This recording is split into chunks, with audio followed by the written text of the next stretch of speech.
Hai guys, selamat berjumpa kembali dengan channel novel populer viral kesayangan Anda ini. Saat ini admin ingin menghadirkan sebuah novel yang alur ceritanya sangat menarik dan seru. Novel ini berjudul Kaisar Agung Seni Bela Diri. Sebelum mengikuti keseruan ceritanya, mohon bantuan kalian untuk subscribe, like, dan share video-video yang ada di channel ini. Selamat menikmati.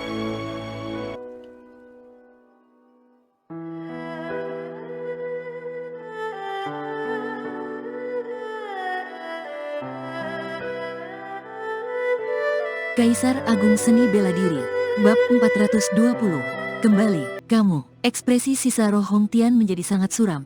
Dia tidak menyangka bahwa pihak lawan begitu kejam, tidak memberikan pilihan ketiga baginya. Menjadi roh senjata bukanlah keinginannya, tetapi jika dia meledakkan diri dan mati bersama pihak lawan, maka apa gunanya dia bertahan selama waktu yang tak terbatas ini? Luo Xiu melihat keraguan dalam diri Hongtian. Matanya berkilat-kilat dan berkata, "Jika kamu menjadi roh senjataku, ketika aku mencapai tingkat tertentu dalam kultivasi, kamu akan tumbuh bersama denganku, menikmati kejayaan bersama dan menderita bersama." Apa yang kamu tahu? Tombak yang kamu pegang itu hanyalah senjata bawaan. Ketika kamu mencapai tingkat Kaisar Bela Diri, kamu akan meninggalkannya. Jika aku menjadi roh senjatanya, mana mungkin ada masa depan? Selamanya dikendalikan oleh senjata bawaan dan digunakan oleh seorang patriark bela diri yang lemah. Hongtian mendengus dingin. Sebagai seorang kuat tingkat Raja Dewa, pengetahuannya serta penglihatannya jauh melampaui Luo Xiu. Siapa bilang tombakku hanyalah senjata bawaan? Tombak naga hitam ini memiliki 9 tingkat pembatasan. Saat ini belum sepenuhnya terbuka, tetapi sudah memiliki kekuatan yang tidak kalah dengan pusaka spiritual. Luo Xiu berkata, jika dia bisa membuat sisa roh Raja Dewa ini menjadi roh senjatanya, itu akan menjadi hasil terbaik dan dapat meningkatkan kekuatannya secara signifikan. Kamu bilang tombakmu memiliki pembatasan bawaan? Hongtian sedikit tergerak mendengar ini. Yang disebut pembatasan bawaan adalah pembatasan alami yang ada dalam harta bawaan. Menurut Hongtian, senjata yang memiliki pembatasan bawaan memiliki potensi pertumbuhan yang sangat besar. Misalnya, sebuah harta bawaan dengan pembatasan alami, seiring dengan terbukanya pembatasan satu demi satu, dapat berevolusi menjadi pusaka spiritual bawaan, kemudian mungkin dapat terus berkembang menjadi senjata dewa iblis bawaan, bahkan menjadi harta tertinggi bawaan. Semuanya mungkin. Luo Xiu membuka telapak tangannya, tombak itu menyebarkan aura kuat yang setara dengan pusaka spiritual. Ini memang aura yang dimiliki oleh pusaka spiritual bawaan tingkat rendah. Hongtian menjadi ragu, menjadi roh senjata bagaimanapun masih bisa hidup. Jika tombak ini benar-benar memiliki potensi besar, suatu hari mungkin dia bisa mengembalikan kekuatannya seperti puncaknya dulu. Meskipun kemungkinannya sangat kecil, itu masih lebih baik daripada lenyap begitu saja. Jika dia baru saja menjadi sisa roh, dia lebih baik mati daripada menjadi roh senjata milik orang lain. Namun, selama waktu yang tak terbatas ini, dia selalu berharap bisa mendapatkan kehidupan baru.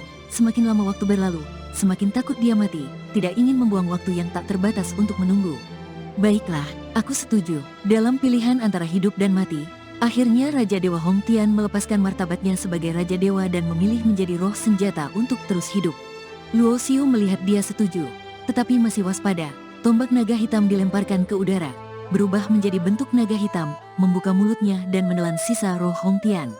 Jika pihak lawan benar-benar bersedia menjadi roh senjatanya, dia akan membiarkan naga hitam menelannya, kemudian berangsur-angsur menyatu dengan tombak naga hitam. Sisa roh itu akan berkembang menjadi roh senjata, selamanya tidak bisa lepas dari identitas roh senjata. Tak kusangka seorang Raja Dewa seperti aku akan jatuh ke dalam kondisi seperti ini. Hongtian tertawa terbahak-bahak, tawanya penuh dengan kesedihan dan kepahitan. Jika dia punya pilihan, bagaimana mungkin dia mau menjadi roh senjata milik seorang santo bela diri yang kecil? Dia tidak melawan, membiarkan tombak naga hitam menelannya. Sisa rohnya berubah menjadi cahaya ungu, terukir di tombak, dan mulai menyatu dengan hukum kematian yang terkandung di dalam tombak. "Anak muda, siapa namamu?" Suara Hongtian terdengar dari dalam tombak. Luo Xiu meraih tombak itu, mengernyitkan alisnya. "Kamu sudah memilih menjadi roh senjataku. Bukankah seharusnya memanggilku, Tuan? Jika ingin aku memanggilmu, Tuan, kecuali suatu hari nanti kamu bisa mencapai tingkat Raja Dewa." Hongtian mendengus dingin. Sisa roh Hongtian terus menyatu dengan hukum di dalam tombak. Luo Xiu terkejut menemukan bahwa hukum kematian dalam tombak itu secara samar-samar menampakkan esensi hukum ruang. "Pada puncak masa lalu, aku pernah menguasai hukum ruang hingga tingkat sedang. Meskipun hanya tersisa satu sisa roh, menjadi roh senjata tombakmu juga memberimu keuntungan besar. Jika sisa roh Hongtian sepenuhnya berubah menjadi roh senjata, tombak naga hitam akan mengalami evolusi, mengandung kekuatan hukum kematian dan ruang. Kesadaran Luo Xiu kembali ke tubuh utamanya. Dia melihat sekeliling, di dalam istana ungu, energi ungu yang padat menyebar, dua pelayan arwah, Dewa Iblis Guntur dan Heming, dengan setia menjaga di sisinya. Bagaimana cara mengambil istana ungu ini? Luo Xiu bertanya pada Hong Tian. Karena aku sudah menjadi roh senjatamu, pusaka dewaku juga menjadi milikmu. Nada Hong Tian sedikit tidak senang, tetapi dia tetap mentransmisikan sebuah metode ke dalam kesadaran Luo Xiu. Menurut informasi dari Hong Tian, istana ungu ini bukanlah istana ungu asli, melainkan sebuah tiruan dari pusaka dewa tingkat kaisar. Meskipun hanya tiruan, itu tetap merupakan senjata pusaka dewa. Meskipun rusak, kekuatannya lebih besar dari pusaka dewa langit. Luo Xiu memantrai metode yang diajarkan, merasakan kekuatannya dengan cepat terkuras, hanya untuk mengambil istana ungu ini hampir membuatnya kehabisan kekuatan.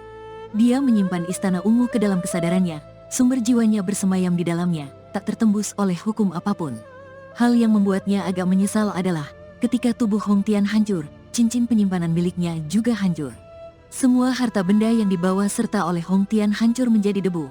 Bahkan yang sekuat dirinya hanya tersisa sisa roh yang diselamatkan oleh istana ungu yang rusak, melarikan diri ke dalam kehampaan yang tak berujung ini dan bertahan hingga sekarang. Bagaimana caranya keluar dari kehampaan yang tak berujung ini? Luo Xiu memandang sekeliling, pemandangan di sekitarnya tetap sama seperti sebelumnya, seperti dunia dalam kaleidoskop, penuh warna dan aneh. Jika ini hanya kehampaan dari dunia tingkat rendah, cukup dengan aku sepenuhnya berubah menjadi roh senjatamu. Kamu bisa menggunakan tombak untuk memaksa membuka lorong ruang, dan dengan mudah keluar, kata Hong Tian. Mendengar ini, Luo Xiu menunjukkan kegembiraan di wajahnya. Hong Tian dulu adalah seorang raja dewa, pengetahuannya sangat luas. Dengan bantuannya, kekuatannya akan meningkat pesat. Setelah mengetahui cara untuk keluar, hati Luo Xiu menjadi tenang. Dia telah mengembara di kehampaan ini selama lebih dari 6 tahun, jadi tidak masalah menunggu sedikit lagi. Seiring dengan integrasi wawasan Hong Tian tentang hukum ruang ke dalam tombak, menggabungkannya dengan hukum kematian, Luo Xiu juga mulai merasakan keajaiban hukum ruang yang tak terbatas, bahkan menangkap beberapa peluang di dalamnya. Tanpa sadar, dia memasuki keadaan pencerahan, tidak menyadari berlalunya waktu. Sudah masuk ke keadaan pencerahan begitu cepat, Hong Tian juga sedikit terkejut. Keadaan pencerahan adalah kesempatan yang sangat langka bagi seorang kultivator. Satu kali pencerahan lebih baik daripada ribuan tahun kerja keras. Ini bukan hanya kata-kata kosong. Dalam pikiran Luo Xiu, teknik serangan udara yang menjelaskan keajaiban ruang berinteraksi dengan pemahamannya tentang hukum ruang, seluruh dirinya tenggelam dalam wawasan hukum ruang. Sebelumnya, melalui pengamatan arwah Dewa Iblis, dia menyadari keajaiban integrasi hukum, seperti Dewa Iblis Guntur yang di sampingnya. Setelah berubah menjadi arwah, hukum petir dan hukum kematian menyatu, memiliki kekuatan luar biasa, lebih kuat dari hukum petir biasa. Jalan hukum mengandung rahasia yang tak terbatas. Semakin banyak yang diketahui, semakin banyak yang tidak dipahami. Tidak diketahui berapa lama waktu berlalu, ketika Luo Xiu membuka matanya, dia menemukan bahwa pemahamannya tentang hukum ruang telah mencapai tingkat penguasaan awal. Pada saat yang sama, dia juga menyadari bahwa sisa roh Hong Tian telah sepenuhnya menyatu dengan tombak naga hitam, menjadi roh senjatanya. Tombak naga hitam masih bersinar dengan cahaya hitam, berbentuk naga, tetapi sekarang memiliki perasaan yang samar-samar dan menyatu dengan hukum ruang di sekitarnya. Tidak hanya dia, tombaknya juga mengalami evolusi, berubah menjadi senjata kuat yang mengandung dua hukum puncak, kematian dan ruang. Sialan, kemampuan pencerahanmu membuatku iri, suara Hong Tian terdengar dari dalam tombak, karena dalam waktu 1 tahun, orang ini yang belum pernah mengolah hukum ruang, langsung mencapai tingkat penguasaan awal. Bahkan di dunia tingkat tinggi yang penuh dengan para jenius, ini membuat Hong Tian sangat iri. Kemampuanku dalam pencerahan tidak terlalu tinggi, terutama karena pemahamanku tentang hukum kematian sangat dalam, sehingga memahami hukum lainnya menjadi lebih mudah, kata Luo Xiu. Kerendahan hatimu membuatku merasa sangat munafik. Hukum kematian dan hukum ruang sangat berbeda. Meskipun ada faktor yang kamu sebutkan, bisa mencapai tingkat ini dalam setahun tetap menunjukkan kemampuan pencerahanmu yang luar biasa. Sebagai roh senjata, Hong Tian tampaknya memiliki banyak ketidaksenangan terhadap Luo Xiu, selalu bersikap konfrontatif. Dulu adalah musuh hidup mati yang berniat merampas tubuhnya, kini menjadi sekutu yang terikat nasib, membuat Luo Xiu merenung tentang keanehan hidup. Dari dunia pengadilan suci hingga kehampaan yang tak berujung, peristiwa dalam beberapa tahun ini membuat pikiran Luo Xiu mengalami pencerahan. Seolah-olah dia menemukan keadaan pikiran yang luar biasa, dengan perasaan akan segera naik. Setahun pencerahan akhirnya membuahkan hasil, belenggu yang selalu menghalangi tiba-tiba terbuka seperti banjir besar.